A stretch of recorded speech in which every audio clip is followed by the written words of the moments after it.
ಪ್ರೀತಿಯ ದ್ವಿತೀಯ P U C ವಿದ್ಯಾರ್ಥಿಗಳೇ, ಎಲ್ಲರಿಗೂ ಕೂಡ ಮತ್ತೊಮ್ಮೆ ನಮ್ಮ ಯೂಟ್ಯೂಬ್ ಚಾನಲ್ಗೆ ಸ್ವಾಗತವನ್ನು ಕೋರುತ್ತಿದ್ದೇನೆ. ದ್ವಿತೀಯ ಪಿ ಯು ಸಿ ಎರಡನೇ ಕಿರು ಪರೀಕ್ಷೆ ಬೆಂಗಳೂರಿನಲ್ಲಿ ನಡೆದಂತಹ ಈ ಒಂದು ಕ್ವಶನ್ ಪೇಪರು ಕಳಿಸಿಕೊಟ್ಟಂಥ ನಮ್ಮ ಪ್ರಿಯಾಂಕಾ ಮೇಡಮ್ ಅವರಿಗೆ ಧನ್ಯವಾದಗಳು. Madam, god bless you.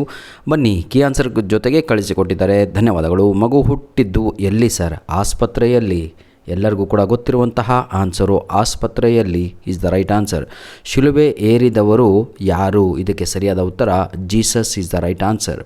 ಯಾವ ಕತೆ ಹೇಳಬೇಕೆಂದು ಮನೋರಮೆ ಕೇಳಿದಳು? ಇದಕ್ಕೆ ಸರಿಯಾದ ಉತ್ತರ ರಾಮಾಯಣ ಅನ್ನುವಂಥದ್ದು ರೈಟ್ ಆನ್ಸರ್ ಆಗಿರುತ್ತದೆ. ಪೊಲೀಸರು ಏನೆಂದು ಮಹಾಜರು ಬರೆದುಕೊಂಡರು? ಇದಕ್ಕೆ ಸರಿಯಾದ ಉತ್ತರ ಕೋವಿ ಸಿಕ್ಕಿದೆ, ಹೆಣ ಸಿಕ್ಕಿಲ್ಲ ಎಂದು ಬರೆಸಿಕೊಂಡರು. ನೆಕ್ಸ್ಟ್, ಬಿಟ್ಟ ಸ್ಥಳವನ್ನು ತುಂಬಿರಿ. ಈ ಕಡೆಗೆ ಹೋಗೋಣ ನಾವೀಗ.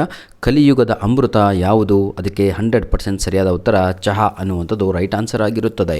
ಲೇಖಕರು ಹೇಳುವ ಹಳ್ಳಿಯ ಚಹಾ ಹೋಟೆಲಿನ ಹೆಸರು ಚಂದ್ರಭವನ ಅನ್ನುವಂಥದ್ದು ರೈಟ್ ಆನ್ಸರ್ ಆಗಿರುತ್ತದೆ. ಕನ್ನಡದ ಕಸ್ತೂರಿ ಎಂದವರು ಯಾರು? ಅದನ್ನು ಮನೋರಮೆ ಹೇಳುತ್ತಾಳೆ.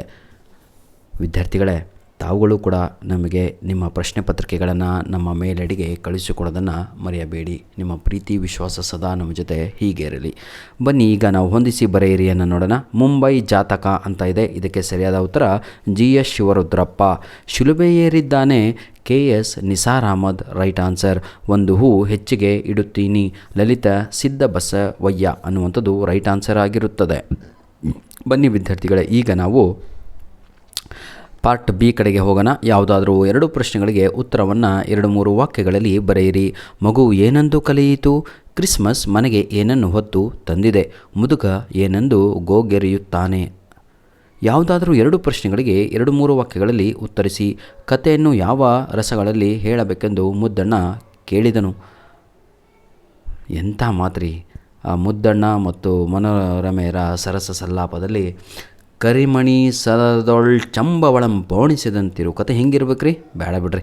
ಪಟ್ಟಣದ ಹೋಟೆಲಿನ ಕಟ್ಟಡದ ಹೇಗಿದೆ? ಆನೆಯನ್ನು ಹದ್ದು ಬಸ್ತಿನಲ್ಲಿಡುವುದರ ಬಗ್ಗೆ ಮೇಲಾಯುಧನ ಅಪ್ಪ ಏನು ತಿಳಿಸಿದ್ದ ಅನ್ನುವಂಥದ್ದು. ಬನ್ನಿ, ಈಗ ನಾವು ಇದರಲ್ಲಿ ಗ್ರಾಮರ್ ಭಾಗ ಕೂಡ ನೋಡ್ತಾ ಇದ್ದೀವಿ. ಸ್ವಲ್ಪ ಪೇಷನ್ಸ್ ಇಟ್ಕೊಂಡ್ರೆ ಸಂಪೂರ್ಣವಾಗಿ ಪೇಪರನ್ನು ಮುಗಿಸ್ಕೊಡ್ತೇನೆ.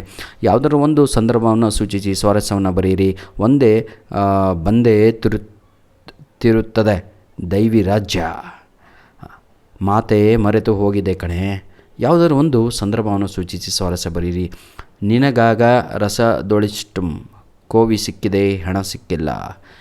ವಿಭಾಗ ಇ. ಮಗು ಕಲಿತಿದ್ದನ್ನು ಮತ್ತು ವಿದ್ಯಾಭ್ಯಾಸ ಮಾಡುವ ವಿವರಣೆಯನ್ನು ವಿಶ್ಲೇಷಿಸಿ. ಯಾವ ಸ್ಥಳದಲ್ಲಿ ಜೀಸಸ್ ಶಿಲುಬೆ ಏರಿದ್ದಾನೆ ಚರ್ಚಿಸಿ. ಮುದುಕನ ಕುರಿತು ಮುದುಕಿಯ ನೆನಕೆಗಳೇನು?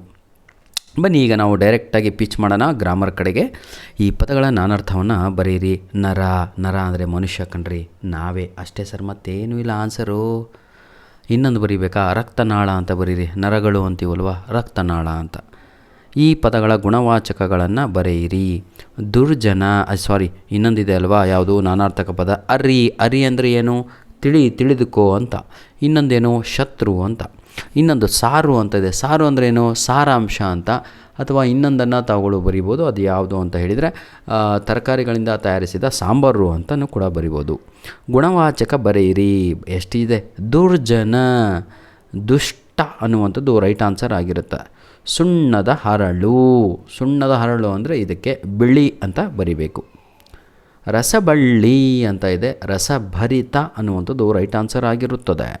ಈ ಕ್ರಿಯಾಪದಗಳ ಕಾಲವನ್ನು ಹೆಸರಿಸಿ. ಇದೇ ನಾನು ಹೇಳುವ ಅವಶ್ಯಕತೆ ಇಲ್ಲ, ಎಲ್ಲದೂ ಕೂಡ ನಿಮಗೆ ಗೊತ್ತು.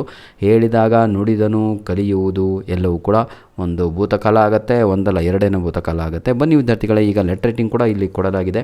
ತಾವುಗಳು ಎಲ್ಲ ನೋಡಿಕೊಂಡು ಒಂದು ಫಾರ್ಮಲ್ ಲೆಟ್ರ್, ಒಂದು ಇನ್ಫಾರ್ಮಲ್ ಲೆಟ್ರ್ ಎರಡೂ ಕೂಡ ರೆಡಿಯಾಗಿ ಎಕ್ಸಾಮ್ ಯೂನಿಟ್ ಟೆಸ್ಟು ಆದ ತಕ್ಷಣ ಕನ್ನಡ ಲೆಟರ್ ರೈಟಿಂಗ್ ಕೂಡ ಅಪ್ಲೋಡನ್ನು ಮಾಡಿಕೊಡ್ತೇನೆ ನಾನು ನಿಮಗೆ. ಧನ್ಯವಾದಗಳು. ನಿಮ್ಮ ಪ್ರೀತಿ ಸಹಕಾರ ಹೀಗಿರಲಿ. ಈ ವಿಡಿಯೋದ ಡಿಸ್ಕ್ರಿಪ್ಷನ್ ಬಾಕ್ಸಿನ ಕೆಳಗಡೆ ಇನ್ನೂ ಯಾರಿಗೆಲ್ಲ ಇಂಗ್ಲೀಷ್ ಎಕ್ಸಾಮ್ ಆಗಿಲ್ಲ ಅಂತ ವಿದ್ಯಾರ್ಥಿಗಳು 100% ಹೇಗೆ ತೆಗಿಬೇಕು 88/80 ನಿಮ್ಮ ಆ್ಯನ್ಯುವಲ್ ಎಕ್ಸಾಮಿಗೆ ಅಂತ ಹೇಳಿಬಿಟ್ಟು ಇದೇ ವಿಡಿಯೋದ ಡಿಸ್ಕ್ರಿಪ್ಷನ್ ಬಾಕ್ಸಿನ ಕೆಳಗಡೆ ನಿಮ್ಮ ಯೂನಿಟ್ ಟೆಸ್ಟ್ಗೆ ಬೇಕಾಗಿರುವಂಥ ಗ್ರಾಮರಿನ ಲಿಂಕ್ಸ್ಗಳು ಹಾಗೂ ಪಾಠದ ಲಿಂಕ್ಸ್ಗಳನ್ನು ನೀಡ್ತೇನೆ, ಉಪಯೋಗಿಸ್ಕೊಳ್ಳಿ. ಧನ್ಯವಾದಗಳು. ಮತ್ತೊಮ್ಮೆ ನಮ್ಮ ಪ್ರಿಯಾಂಕಾ ಮೇಡಮ್ ಅವರಿಗೆ ಗಾಡ್ ಬ್ಲೆಸ್ ಯು ಆಲ್. ಧನ್ಯವಾದಗಳು ಕಣಮ್ಮ.